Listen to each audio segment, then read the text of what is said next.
को देखा जाए तो जो पुराने पेपर को पैटर्न अगर देखें तो उस पैटर्न में एक चीज तो है कि या तो फॉर्मूले पे डायरेक्ट क्वेश्चन पूछा गया है, फॉर्मूले पे पूछा गया, और दूसरा जो है एक ट्रिक पे पूछा गया है।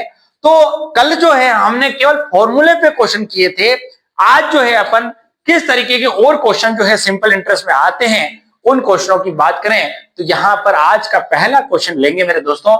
एक इंपॉर्टेंट क्वेश्चन यहां पर आया है कि in how much time the amount of money becomes 3 sides at 10%। अब यहां पर इस क्वेश्चन का हिंदी मीनिंग देखेंगे। क्वेश्चन ने क्या कहा कि कितने समय में, हाउ मच टाइम, कितने समय में कोई धन जो है, कोई पैसा जो है, कोई अमाउंट जो है वो 3 साइड्स मतलब 3 गुना हो जाता है। मतलब मान लो 1 रुपया है तो वो 3 रुपए बन गए, 100 रुपए है तो 300 बन गए, और उसमें रेट ऑफ इंटरेस्ट कितना लग रहा बेटा 10%। इसका पूरा हिंदी मीनिंग अगर मैं बोलूं तो ये है मेरे दोस्तों कि कितना रुपया जो है 10% रेट से जो है वो 3 गुना हो जाएगा, उसके लिए कितना समय, समय पूछा है। अभी क्या पूछा, समय। तो कितने समय में कोई धन जो है वो 3 गुना हो जाएगा 10% रेट से। तो यहां पर ना तो मुझे पी पता है, पी पता है क्या आपको, नहीं पता, पी पता नहीं है, और टी हमको ज्ञात करना है, आर हमको दे रखा है 10%, और ऐसा ही निकालना ही पड़ेगा क्योंकि ये भी हमको पता नहीं है। अब समझने वाली बात है, कारण ये है मेरे दोस्तों कि P यहां पर टाइम निकालना है, और टाइम का जो फॉर्मूला होता है मेरे दोस्तों SI into 100 upon P into R। ये इसका फॉर्मूला होता है, SI into 100 upon P into R, ये फॉर्मूला होता है। अब साहब यहाँ P कुछ भी नहीं है, पता ही नहीं हमको क्या करें, तो मैं इसका एक तरीका समझाता हूं आपको। कभी भी इसके 2 तरीके, 3 तरीके 4 तरीके हैं, लेकिन मैं आपको 2 तरीके समझाता हूं जिससे आपको कंफ्यूजन नहीं होगा। आप क्या करो, 100 मान के कर सकते हो कि मान लो मेरी जेब में 100 रुपए थे, वो 3 गुना हो गए, 3 गुना हो गए, इसका मतलब कितने हो गए मेरे दोस्तों 300 रुपए हो गए। तो 100 रुपए जो थे वो 300 हो गए। 300 होना मतलब अमाउंट, अमाउंट मतलब मिश्रधन, मूल राशि जो है वो मिश्रधन बन गई, प्रिंसिपल जो है वो अमाउंट बन गया, 100 रुपए जो है वो 300 बन गए। इसका मतलब यहां पर 300 बनने के क्या कारण रहा कि यहां पर 200 रुपए आपका ब्याज लग गया। भाई 100 रुपए 300 रुपए क्यों बन गए, क्या हुआ इसके साथ, ब्याज लग गया। सिंपल इंटरेस्ट की बात करें तो यहाँ पे साधारण ब्याज जो है वो 200 रुपए लग गया। मैंने अगर 100 रुपए अगर मान के किया, अगर मैं x मानता तो 3x हो जाता और 2x क्या लग जाता, ब्याज लगता। लेकिन मैं x मान के नहीं कर रहा हूं क्योंकि x वाले कंफ्यूजन स्थिति आपकी आ जाएगी। यहां पर 100 रुपए मैंने माना, 300 रुपए हो गया, 200 रुपए ब्याज लग गया। अब मेरे दोस्तों यहां पर ऐसा ही जो है मेरा 200 निकल के आ गया। तो अब मैं इस फॉर्मूले से इसको सोल्व आउट करने का प्रयास करता हूं क्योंकि मुझे यहाँ पे टाइम निकालना है। तो टाइम की बात करें मेरे दोस्तों, ऐसा ही 200 इंटू 100 अपॉन पी कितना है बेटा 100, और आर कितना है 10। 100 से 100 कट गया, 0 से 0 कट गया, बोलो आंसर कितना आया 20 साल, 20 ईयर जो है इसका आंसर आ गया। अब समझने वाली बात यह है कि यहां पर एक तरीका मैंने आपको यह सिखाया है कि आप 100 मान के कर सकते हो, लेकिन पेपर में आपको ये याद रहे या न रहे वो बात अलग है। लेकिन मेरे दोस्तों आपको याद रहेगी वैसे बात, भाई हमको कहीं कोई राशि नहीं दी हुई है तो अपने को 100 मानना ही पड़ता है। अब इसका एक और तरीका समझाता हूं। कभी भी आपको ऐसा अगर क्वेश्चन आ जाए कि भाई 1 रुपया 3 रुपया हो गया या 100 रुपए जो है वो 300 हो गया, इतने गुना वो राशि चेंज हो गई, तो मेरे दोस्तों हम क्या सोचते हैं कि हमारे पास n गुनी राशि थी, इतनी n गुनी राशि थी, और वो किस राशि में बदली, उसके लिए आप क्या करो, एक सूत्र याद रखना आपको। यहां पर निकालना क्या, आपको t निकालना है। तो इसका एक डायरेक्ट फॉर्मूला है n-1 अपॉन r इंटू 100। क्या निकाला मैंने, t is equal to n-1 upon r into 100। क्या निकालना है, t निकालना है, इसलिए n-1। अब कोई कहते सर r निकालना हो तो r निकालना हो तो t यहां आ जाएगा, और t निकालना हो तो आर यहाँ आ जाएगा। बोलो समझ में आई कि नहीं?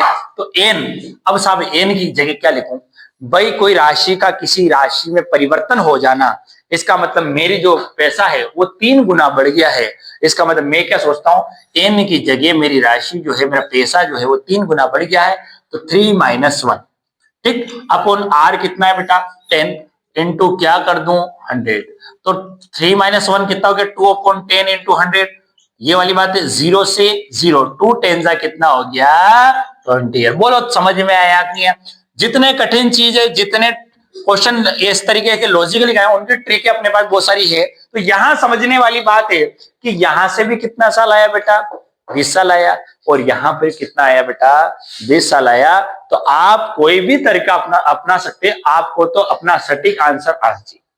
बोलो समझ में आया नहीं है? 100 मान के भी कर सकते हो, और इस सूत्र को आप याद रख सकते हो पेपर तक, तो इसको याद रख लेना, ठीक है मेरे दोस्तों।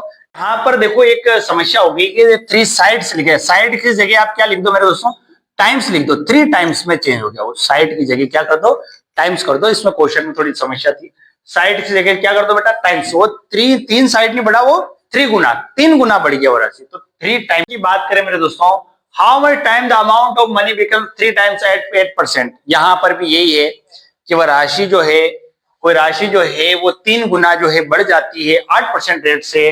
तो यहां पर टाइम निकालना है कितने समय में वो ऐसा हो जाएगा। तो मेरे दोस्तों यहां पर वही फॉर्मूला लगाना, T = n - 1 upon R into 100, ये करेंगे। अच्छा n की जगह क्या रखेंगे बेटा, n की जगह कितना का 3 टाइम्स। देखो पिछले क्वेश्चन में यहाँ थोड़ी गलती हो गई तो लिखने में, यहाँ टाइम्स की ध्यान रखना, ठीक है। तो 3 - 1 अपॉन कितना लिखो, R की जगह 8, ज्यादा चेंज नहीं है पिछले क्वेश्चन से इसमें। 2/8 इंटू 100, 2 4 जा 8, और 4 को 100 से किया 25 4 जा 100 होता है। तो आंसर कितना हो गया 25 ईयर्स कर निकालना है। अब मेरे दोस्तों यहां पर कोई 100 मान के करता है तो भी कर सकता है भाई। 100 रुपए जो है वो 300 रुपए बन गए, क्यों बन गए, क्योंकि एसआई कितना लगा है इसमें 200 रुपए लग गया। बोलो समझ में आएगी नहीं? यहां पर आपको निकालना टाइम का formula SI into 100, 200 upon 100 into 100 upon principal 100 है, और जो रेट ऑफ इंटरेस्ट है वो 8 है। 100 से 100 और 25 8 से 200 होता है। यहाँ पर भी कितना आंसर आ गया आपका 25%, 25 ईयर, सॉरी ईयर निकालना है, टाइम निकालना है। तो ईयर जो है यहाँ पर से इस तरीके से भी कर सकते हो, इस तरीके, दोनों तरीके से आपको मैंने समझा दिया, यहाँ काम करना है, ठीक है। बात करें मेरे दोस्तों, at how much rate the amount of money becomes 2 times in 4 year. कहने का मतलब यह है कि हाउ मच रेट, यहां पर क्वेश्चन जो है रेट ऑफ इंटरेस्ट बतानी है। The amount of money becomes 2 times, मतलब कोई धन जो है वो दोगुना हो गया, 2 टाइम्स मतलब डबल, डबल हो गया, और वो डबल जो है वो 4 साल में हो जाता है। तो उसमें कितनी रेट ऑफ इंटरेस्ट लग रहा है, आर फाइंड आउट करना है। तो उसके लिए मेरे दोस्तों यहां पर वही काम करना है, आर। मैंने आपको कहा था केवल सूत्र में, फॉर्मूले में केवल हल्का सा परिवर्तन करना है, n - 1 अपॉन टी आ जाएगा इंटू 100 कर देंगे। अगर आर पूछा तो टी कर देंगे, टी किया तो आर कर देंगे, ठीक है, ये ध्यान रखना। आर निकालने के कितने टाइम्स निकालना है 2 टाइम्स, 2 - 1 अपॉन टी की बात करें तो 4 इंटू 100, ठीक। 1/4, 2 में से 1 गया तो 1, 1/4 इंटू क्या करूं 100, 4 को 100 से किया तो आंसर कितना आया 25% जो है रेट ऑफ इंटरेस्ट आई। कोई कहते हैं साहब मैं तो इसको 100 मान के करूं, दूसरा तरीका वो भी आजमा सकता है, कोई समस्या नहीं। पी जो है कितना है 100, अमाउंट जो है, अमाउंट का मतलब राशि जो है डबल हो गई है साहब, तो 200 बन गई है। इसका मतलब यहाँ एसआई कितना लगा 100, ब्याज कितना लगा 100, टाइम के फॉर्मूला के अनुसार SI into 100, SI into 100 upon P into कितना लिखो बेटा आर, टाइम देर का, सॉरी आर निकालना है यहाँ पे तो टाइम लिख दिया। SI 100 into 100 upon P, P कितना माना 100, और टाइम कितना लिया अपन ने 4 साल। 100 से 100 घट गया, 4 को 100 से काटा कितना है 25% जो है वापिस रेट ऑफ इंटरेस्ट आ गई। तो आप 100 मान के भी कर सकते हो, यहां पर एन लेके भी कर सकते हो, दोनों तरीके जो है जो आप आजमा सकते हो यहाँ पे। हाँ जी, इधर देखो मेरे दोस्तों एक क्वेश्चन और आपके सामने आया है। देखो मेरे दोस्तों क्वेश्चन किसी भी टाइप से आ सकता है, किसी पैटर्न से, कोई पैटर्न में कभी बदलाव होता है कह नहीं सकते, हमको हर तरीके से तैयार रहना है। अगला क्वेश्चन जो है, an amount of money becomes Rs 4800 in 3 year and Rs 5600 in 5 year at simple interest, how much is money. Question ने यहां पर आपसे प्रिंसिपल पूछा है, हिंदी मीनिंग समझाता हूं। कोई राशि जो है, कोई धन जो है वो 3 साल में 4800 हो जाता है। 3 साल में कितना हो जाता है बेटा? 4800। अब 3 साल में कोई राशि इतनी हो रही है, इसका मतलब वो मिश्र धन है, अमाउंट है, उसमें प्रिंसिपल भी शामिल है, उसमें एसआई भी शामिल है। मान लो 100 रुपए 200 हो गए, इसका मतलब उसमें 100 रुपए ब्याज भी है। तो वही वाली बात है कि 3 साल में कोई राशि जो है, वो राशि तो निकालनी है अपने को, वो राशि कितनी है, वो पैसा कितना है। तो यहां पर क्या कहा है, 3 साल में कोई राशि जो है वो 4800 हो जाती है, और 5 साल में 5 ईयर में जो है वो 5600 रुपीज हो जाती है। किसी के दिमाग में साहब यहां से प्रिंसिपल कैसे निकालेंगे, तो उसकी एक तरकीब बताता हूं। देखो यहां पर आप देखो, लिक पॉइंट यहां का, ये 3 ईयर है और ये 5 ईयर है। यहां कितना साल बढ़ा बेटा? 2 ईयर। 2 ईयर मतलब यहां 2 साल बढ़ गया। अब जैसे ही 2 साल बढ़ा तो यहां पैसा भी बढ़ा। अब इसमें से इसको माइनस करेंगे तो 5600 में से 4800 माइनस करेंगे, 0 0 16 8 5 और 0, कितना बढ़ गया बेटा? 800 रुपये बढ़ गया। कितना बढ़ गया बेटा? 800 रुपये बढ़ गया। इसका मतलब 2 साल बढ़ा और 800 रुपये बढ़ा। 2 साल का इसका मतलब ब्याज जो है 800 रुपए है। तू 2 साल का ब्याज लेके बैठा हुआ है 800 रुपए, लेकिन तू पहले से ही 3 साल का लेके बैठा हुआ है। क्योंकि उसने क्या कहा, 3 साल में 4800 हो जाती है, 5 साल में 5600 हो जाती है। जैसे ही 2 साल बढ़े, यहाँ पे 800 रुपए बढ़ गए, तो तू भाई 2 साल का ब्याज लेके बैठा है 800 रुपए। तो भाई साहब तू तो 3 साल का लेके बैठा है, क्योंकि 2 साल का जो ब्याज है वो 800 रुपए है। तो 3 ईयर का कितना है? 1200, और 1 ईयर का कितना है बेटा? 400। तो हमको 3 ईयर का घटाना पड़ेगा इसमें से, जिससे हमारा प्रिंसिपल आ जाएगा। तो 3 साल का इसमें से घटा दूं तो 3 साल का 1200 है, 1200 है, 4800 में से 1200 गए, ये 3600 जो है हमारा प्रिंसिपल आ गया। यही हमारी राशि है।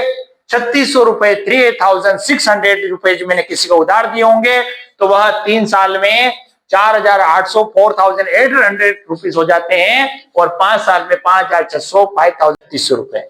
बोलो समझ में आया कि नहीं? इस तरीके से अपने को काम करना। उतार लीजिए इसको। हाँ जी, यहां पर अगले क्वेश्चन की बात करें, सेम क्वेश्चन है पिछले क्वेश्चन जैसा। क्वेश्चन ने क्या कहा, some money lent at simple interest becomes Rs at 80। मतलब साधारण ब्याज से, सिंपल इंटरेस्ट से कोई राशि जो है 2 साल में 880 और 3 साल में 920 हो जाती है। तो वह राशि कितनी थी? यहां पर प्रिंसिपल निकालना है। तो 2 ईयर्स में कितनी हो रही है बेटा? 880, और 3 ईयर्स में कितनी हो रही है? 920। इसका मतलब यहां 1 ईयर बढ़ा, और ये कितना पैसा बढ़ गया बेटा? 40 रुपीज बढ़ गया। समझे नहीं समझे? यहां पर 2 साल से 3 साल होते ही, 1 साल बढ़ते ही यहाँ 40 रुपए बढ़ गए। तो भैया ये 40 रुपए बढ़ गए, लेकिन मेरे दोस्तों यहां पर समझने वाली बात यह है कि भाई तू तो पहले ही 2 साल का लेके बैठा है। 2 साल से 3 साल, ये 3 साल अलग से नहीं है, उसी के बाद तीसरा साल है। 2 साल में 880, 3 साल में 920 हो रहे हैं। इसका मतलब 1 ईयर में जैसे ही 1 ईयर बढ़ा 40 रुपीज बढ़ गए हैं। तो तू 2 ईयर का पहले ही ऐसा ही लेके बैठा है। तो 1 ईयर का ऐसा ही कितना है बेटा? 40 रुपीज। तो 2 ईयर का कितना होगा? 80 रुपीज होगा। तो 80 रुपीज जो इसमें अमाउंट में जो ऐसा ही है 80 रुपीज, वो घटा दूंगा तो मेरा प्रिंसिपल आ जाएगा। वो प्रिंसिपल कितना है बेटा? 800 रुपीज। बोलो समझ में आया कि नहीं? इस तरीके से क्वेश्चन की बात करें, some money lent at simple interest becomes Rs 1600 in 3 year and Rs 1800 in 4 year. कोई राशि जो है साधारण ब्याज से 3 साल में 1600 रुपए हो जाती है, 4 साल में 1800 रुपए हो जाती है। तो वह राशि कितनी है? मूल पूंजी कितनी है? प्रिंसिपल कितना है? तो 3 ईयर में कितना हो गया? इसका मतलब ये एक तरीके से अमाउंट दे रखा है। 3 साल में जो है वो 1600 हो गया। 4 ईयर में कितना हो गया बेटा? ये 1800 हो गया। यहां पर देखो 1 ईयर बढ़ा और यहां पर पैसा बढ़ गया, कितना बेटा? 200 रुपए बढ़ गया। तो यहाँ 200 रुपए 1 साल का ब्याज है, हमको ये पता चल गया कि 1 ईयर का ब्याज कितना है, एसआई कितना है बेटा 200। तो भाई तू 3 साल का पहले ही लेके बेटा, क्योंकि तू अमाउंट है तो तू 3 साल का लेके बेटा है, तो 1 ईयर का 200, तो 3 ईयर का कितना होगा बेटा 600। इसका मतलब इस 1600 रुपए में, इस 1600 रुपीज में से 600 रुपीज जो है वो ऐसा ही है। तो मैं क्या करूं, इस अमाउंट में से ऐसा ही घटा दूंगा, तो मूल पूंजी जो है, प्रिंसिपल जो है वो हमारा आ गया। बोलो कितना आया बेटा 1000 रुपीज जो है यहां पर क्या आ गया बेटा, यहां पर जो है प्रिंसिपल आ गया। अब एक चीज और है, इसी क्वेश्चन में अगर आपसे रेट ऑफ इंटरेस्ट पूछ ले, इसी क्वेश्चन में यहां से आपको कह दे रेट ऑफ इंटरेस्ट निकालो, तो आप निकाल सकते हो। कैसे कैसे निकालोगे, आर का फॉर्मूला, रेट ऑफ इंटरेस्ट का फॉर्मूला होता है SI into 100 upon P into T. Question नहीं केवल, लेकिन आ जावे कभी क्वेश्चन को, अगर पेपर लेट है तो मान लो हार्ड करने की कोशिश करे पेपर को, तो अपने को सब तरह से तैयार रहना है मेरे दोस्तों। अगर एसआई एसआई की बात करें तो प्रिंसिपल तो मेरा है ही। अब एसआई की यदि मैं 200 लिखूं तो 1 ईयर लिखूंगा, अगर 600 लिखा तो 3 साल लिखूंगा, 400 लिखा तो 2 साल लिखूंगा, जो एसआई है उसके अनुसार टाइम लिख लूंगा। अब जैसे कि एसआई मैंने यहां पर 200 लिखा, 200 लिखा, तो इसके साथ टाइम कितना आ रहा बेटा 1 ईयर। अगर मैं 600 लेता तो कितना लेता 3 ईयर, 400 लेता तो कितना लेता 2 ईयर। तो यहां पर 200 एसआई इंटू 100, प्रिंसिपल तो हमको पता ही है कितना है 1000 निकाला अभी, और टाइम 200 के साथ 1 ईयर ही लूंगा क्योंकि इसने इस तरह की बात की। अब यहाँ आर निकालने के लिए 2 जीरो से 2 जीरो, 0 से 0, यहाँ पर रेट ऑफ इंटरेस्ट कितनी आ गई बेटा 20%। कोई कहते साहब यहां पर आप 3 साल लेके देखे तो भी ये आती, बिल्कुल यही आती, सेम कंडीशन की बनती। बोलो समझ में आया कि? तो ऐसा कभी पूछ ले तो आपको ये ध्यान रखना, प्रिंसिपल अगर निकल गया तो आप रेट ऑफ इंटरेस्ट आराम से निकाल सकते हो। ठीक है बेटा जी। बात करें मेरे दोस्तों, यहां पर क्वेश्चन सेम है, लेकिन यहां पर मैंने एक चीज और जोड़ दी कि यहां पर अगर रेट ऑफ इंटरेस्ट निकालनी है, पिछले क्वेश्चन जैसा ही है, यहां पर समझने वाली बात यह है कि भाई कोई धन जो है 1480 रुपए जो है 2 साल में हो जाते हैं और 4 साल में 1760 रुपए हो जाते हैं, तो यहां रेट ऑफ इंटरेस्ट क्या लगा। तो उसके लिए समझने वाली बात यह है कि हमको यहां पर पहले प्रिंसिपल ज्ञात करना पड़ेगा। तो भाई 2 ईयर 2 साल में कितना हो रहा है 1480, 1480 हो रहा है, ठीक। और 3 ईयर में कितना हो रहा है बेटा 4 साल की बात हुई। 4 ईयर में कितना हो रहा है 1760। यहां पर कितना ईयर बढ़ा बेटा 2 ईयर। जैसे 2 ईयर बढ़ा यहां पर पैसा बढ़ गया, कितना बढ़ा माइनस किया कितना है बेटा 280 जो है यहां पर 2 साल में बढ़ गया। अब 2 ईयर का जो एसआई है वो 280 है, तो 280 ये भी लेके बेटा है। कोई कहे साहब 280 यहां इनका डिफरेंस आया तो आप 280 यहां से माइनस क्यों कर रहे हो, क्योंकि ये 2 साल से 4 साल होते ही यहाँ 280 रुपए बढ़ गया, लेकिन तू भी तो 2 साल का पहले से ही लेके बैठा था, और वो कितना लेके बैठा था ऐसा ही 280, तो तेरे अंदर में से भी मैं 280 घटा दूंगा, तो मेरे मूल पूंजी प्रिंसिपल जो है वो निकल के आ जाएगा, और वो कितना निकल के आ गया 1200। बोला समझ में आई कि नहीं बात। लेकिन अभी मेरे को अधूरा काम पड़ा हुआ है, क्योंकि मेरे को यहां पर रेट ऑफ इंटरेस्ट निकालनी है, और रेट ऑफ इंटरेस्ट का फॉर्मूला क्या होता है बेटा SI into 100 upon P into T. SI कितना है, अब कोई साहब एसआई कितना ले, एसआई तू 140 भी ले ले, 280 ले ले, या इन 280 को जोड़ ले। अब क्यों, क्योंकि यहां पर अपने को जो एसआई लेंगे उसी के अनुसार टाइम लिखेंगे। यदि 280 लेंगे तो हम 2 साल लिखेंगे, 280 और 280 करते 560 कर देंगे तो 4 साल लेंगे, और 140 लेंगे तो 10, उससे रेट ऑफ इंटरेस्ट सेम ही आएगा। ऐसा ही के लिए मैं क्या करता हूं 280 ले लेता हूं इंटू 100, पी जो हमारा पता ही हमने निकाला 1200, और ये 280 कितने साल के लिए है 2 ईयर। समझ में आई कि नहीं। आइए इसको सोल्व आउट करेंगे बेटा, 2 जीरो से 2 जीरो कर लिया, 2 को काटा इससे 140, अब 2 की टेबल से 6 बार ये 70 हो गया, फिर काटेंगे 6 का हाफ 3 और 70 का 3, 35 अपॉन 3 आ रहा है। अब ऑप्शन में ये हो तो ठीक, नहीं तो मिस फ्रैक्शन में आएगा तो आप कर सकते हो। 3 का किया 3 1 जा 3, 5 3 1 जा 3, 2 बचा, आंसर आया 11। 2/3% जो है इसका रेट ऑफ इंटरेस्ट आ गया। इससे हमारा आंसर जो है यहां पर प्रिंसिपल भी आ गया और आपका रेट ऑफ इंटरेस्ट भी आ गया। इस तरीके से जो है हमने सिंपल इंटरेस्ट के जो भी क्वेश्चन थे वो आज के सेकंड पार्ट में और कर लिए हैं। कल हमने फर्स्ट पार्ट पढ़ा, आज हमने सेकंड पार्ट पढ़ा। कल हम एक नए टॉपिक के साथ फिर मिलेंगे। तब तक के लिए जय हिंद।